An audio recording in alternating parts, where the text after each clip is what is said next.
দেখো ঘুম থেকে উঠেই রেডি হয়ে নিয়েছি।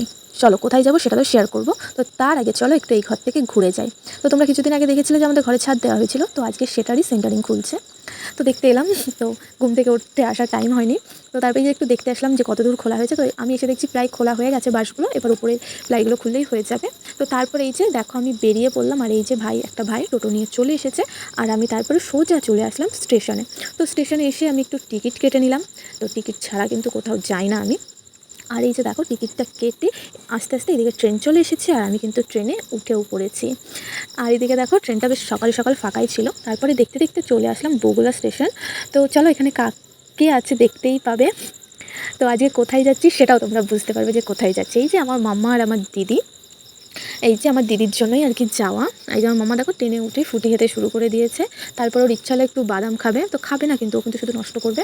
তো তারপরে এই যে একটা বাদাম দেওয়া হলো, খেলো না। আর তারপরে এই যে আমার মাম্মার সাথে দুষ্টুমি করতে করতে চলে আসলাম রানাঘাট স্টেশন। আর রানাঘাট স্টেশনে আসার পরেই না একটু পরেই বৃষ্টি শুরু হয়ে গেছিলো।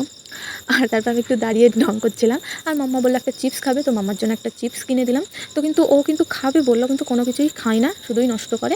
তারপরে না ওখান থেকে লালগোলা ট্রেন ধরে চলে আসলাম চাকদাতে। আর চাকদাতে মানে চাকদা স্টেশনে নেমেই এই যে দিদি একটু ফলের দোকানে আসলো মামার জন্য একটু ফল নিতে, মানে কলা আর আঙুর ফল হয়তো নিয়েছিল। তো তারপর ওখান থেকে টোটোয় উঠে পড়েছি। আর আমার এত হাসির কারণটা হচ্ছে, আমার দিদিকে জিজ্ঞাসা করছি তুই কী কী নিয়ে এক্সাম দিতে যাচ্ছিস। ও বলছে যে এতে হচ্ছে মেয়ের দুধ আছে, ফল আছে, কেক আছে, খাবার আছে, জামা আছে, এইসব নিয়ে হচ্ছে এক্সাম দিতে যাচ্ছি। তো সেই কারণেই আমি হাসলাম। আর ওকে বলছিলাম হ্যাঁ উন্নতি তোরই হবে। আর এই যে ওই যে সাদা শাড়ি পরে বসে আছে ওই মহিলাটাকে কি তোমরা চিনতে পারছো? যারা যারা চিনতে পেরেছো আমাকে জানিও। তো তারপরে এই যে আমার মাম্মার কিন্তু আজ খিদে পেয়েছে। তো তারপর ওকে দেখো একটু ম্যাগি আর একটু ডিম সিদ্ধ আমি খাইয়ে দিলাম। আর তারপরে খাওয়ার পরে ওকে আমি কোলে নিয়ে শুয়েছি। আর ও আমাকে বলছে দেখো মনা ওই যে আকাশে কি একটা যাচ্ছে, দেখো ওই যে প্লেন যাচ্ছে, মানে ও খেয়াল করেছে ওটা। তো সেটাই আমাকে দেখাচ্ছিল। আর এই যে আমার মাম্মাকে দেখো আমি কোলে নিয়ে শুয়ে আছি।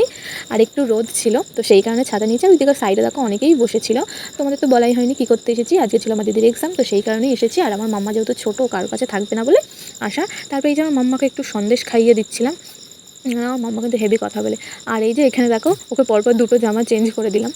আর এই এখানে ব্যাগটা খুলছে আর আমাকে বলছে তোমাকে ডজন কিনে দেবো, ডজন মানে হচ্ছে লজেন্স কিনে দেবে আর ফুটি কিনে দেবে, সেটাই আমার সাথে বলছে। আর ব্যাগের মধ্যে কী আছে সেটাই দেখছে। আর ওই যে ওই স্কুলটা দেখতে পাচ্ছ, ওই স্কুলেই হচ্ছে দিদি এক্সাম দিতে এসেছে। আর ওই সাইডে দেখো অনেকেই বসে আছে। তো তারপরে দিদির এক্সাম দেওয়া হয়ে গেছে আর আমরা তাড়াতাড়ি করে চলে আসলাম স্টেশনে। আর স্টেশনে এসে দেখো ভিড়টা কেমন দেখো। তারপর স্টেশনে এসে একটু হচ্ছে লস্যি খেয়ে নিলাম আমি আর দিদি। খাওয়ার পরে তারপরে এই যে ট্রেনটা চলে আসলো, আমরা ট্রেনে উঠেও পড়েছি। বেশ কিছুক্ষণ পরে আমি এই ভিডিওটা করেছি, কারণ যখন উঠেছি ট্রেনে প্রচুর ভিড় ছিল।